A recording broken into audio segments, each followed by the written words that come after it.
Good evening दोस्तों, मैं चंचल मकवाना पवार आप सभी का वीकली करंट अफेयर्स की क्लास में स्वागत करती हूँ।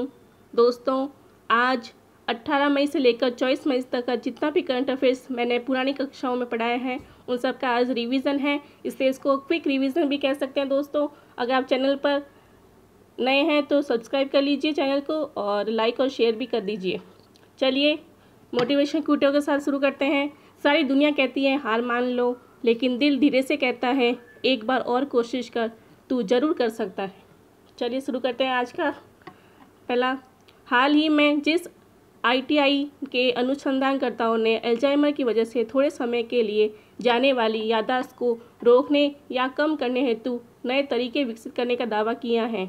दोस्तों, ये IIT गुवाहाटी, वह राज्य सरकार जिसने प्रत्येक वर्ष मानसून के बाद आने वाले स्वाइन फ्लू या मौसमी इन्फ्लुएंजा सीजनल इन्फ्लुएंजा H1N1 का मुकाबला करने के लिए राज्यव्यापी टीकाकरण कार्यक्रम शुरू किया है। दोस्तों, यह है हरियाणा।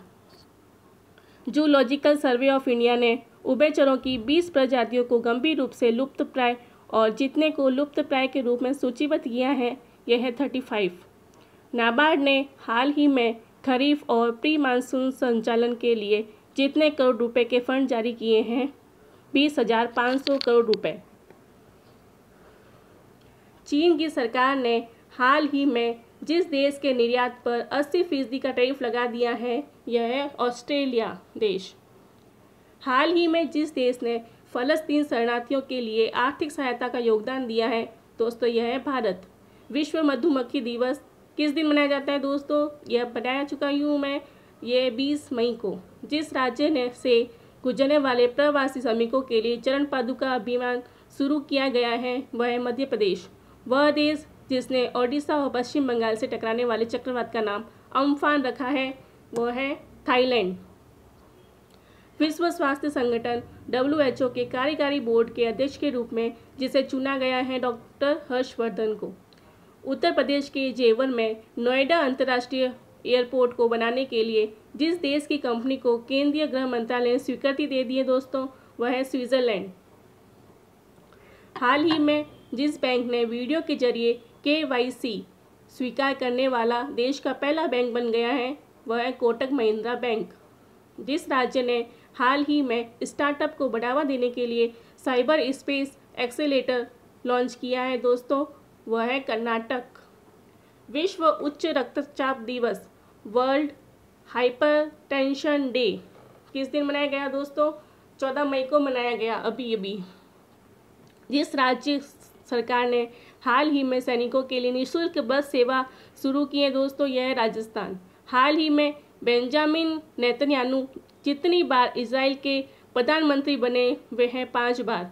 हाल ही में जिस देश के वैज्ञानिकों ने सुपर अर्थ की खोज की है न्यूजीलैंड ने। विश्व दूरसंचार एवं सामाजिक सूचना दिवस World Telecommunication and Information Society Day जिस दिन मनाया जाता है दोस्तों वह है 17 मई को।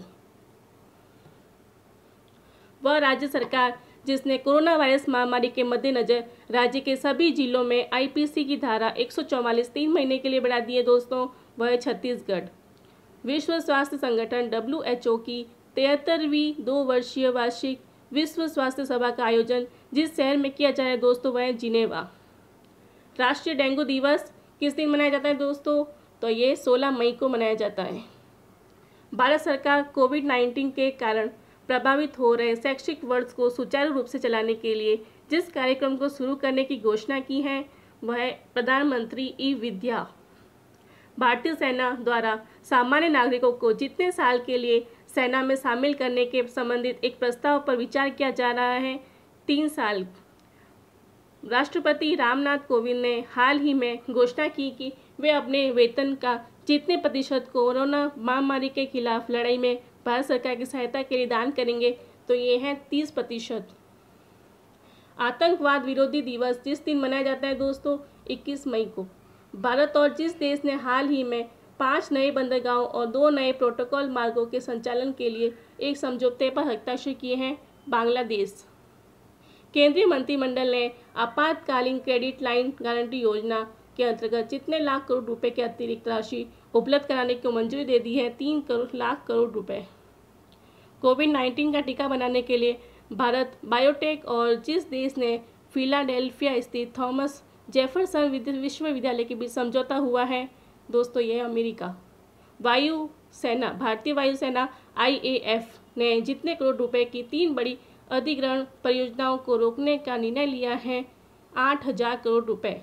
विश्व बैंक और भारत सरकार ने हाल ही में जितने मिलियन डॉलर के समझौते पर हस्ताक्षर किए हैं दोस्तों, तो यह 750 मिलियन डॉलर। भारत ने फिलिस्तीन शरणार्थियों के कल्याण हेतु काम करने वाले संयुक्त राष्ट्र राहत और निर्माण एजेंसी को जितने मिलियन अमेरिकी डॉलर की सहायता राशि प्रदान की है 2 मिलियन अमेरिकी डॉलर। भारत इस्पात संघ, इंडियन स्टील एसोसिएशन ने हाल ही में जिसे अपना नया अध्यक्ष नियुक्त किया है वो है दिलीप उम्मेन।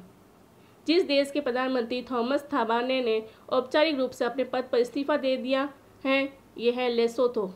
पश्चिम बंगाल सरकार ने राज्य में अम्फान तूफान के बाद पुनर्निर्माण कार्य के लिए जितने 1,000 करोड़ रुपए का कोष गठित किया है, तो ये है 1,000 करोड़ रुपए। हाल ही में नाबार्ड के नए अध्यक्ष किसे नियुक्त किया गया है, तो गोविंदा राजुलू चिंटला, इनको नियुक्त किया गया है। अमेरिकी सीनेट ने जिस देश की कंपनियों को स्टॉक एक्सचेंज से हटाने का विधेयक पारित कर दिया है दोस्तों, यह चीन है। अंतर्राष्ट्रीय चाय दिवस किस दिन मनाया जाता है, तो 21 मई को। विमानन मंत्रालय ने लॉकडाउन के बीच जिस तारीख को 1/3 घरेलू उड़ानों के बीच शुरू करने की घोषणा की है, यह 25 मई है दोस्तों। अंतर्राष्ट्रीय जैव विविधता दिवस 22 मई को मनाते हैं।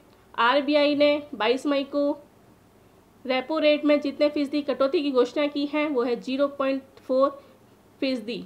RBI ने हाल ही में रिवर्स रेपो रेट को 3.75% से घटाकर कितने प्रतिशत कर दिया है, तो यह 3.35% कर दिया है। अंतर्राष्ट्रीय प्रकाश दिवस किस दिन मनाया गया दोस्तों, 16 मई को मनाया जाता है। हाल ही में प्रधानमंत्री उज्ज्वला योजना के कितने वर्ष पूरे हुए हैं, 4 वर्ष।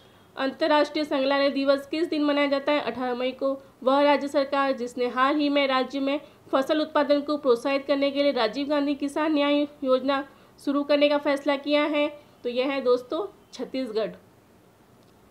वित्त मंत्री निर्मला सीतारमण के अनुसार शहरों के गांवों की ओर आ रहे प्रवासी मजदूरों को रोजगार की कमी न हो, इसलिए मनरेगा का बजट कितने करोड़ रुपए बढ़ा दिए गए हैं, तो यह है 40,000 करोड़ रुपए। केंद्रीय रक्षा मंत्री राजनाथ सिंह ने हाल ही में घरेलू रक्षा और एरोस्पेस के लिए कितने करोड़ रुपए की योजना की मंजूरी दे दी है, 400 करोड़ रुपए। पद्म भूषण पुरस्कार से सम्मानित और जिस देश के राष्ट्रीय प्रोफेसर अन्नीस सुजमान का 83 वर्ष की उम्र में निधन हो गया, तो ये बांग्लादेश के थे दोस्तों। हाल ही में भारत सरकार, पश्चिम बंगाल सरकार और विश्व बैंक के मध्य पश्चिम बंगाल के दामोदर घाटी कमान क्षेत्र में सिंचाई सेवाओं और बाढ़ प्रबंधन के लिए जितने मिलियन डॉलर की एक ऋण समझौते पर अनुबंध किया गया, तो ये 145 मिलियन डॉलर। इसी के साथ दोस्तों यह सेक्शन ख़त्म होता है। अगर आपको पसंद आया हो और आपका सच में कोई रिवीजन हुआ हो तो प्लीज़ चैनल को लाइक कीजिएगा और सब्सक्राइब जरूर कर लीजिएगा। धन्यवाद।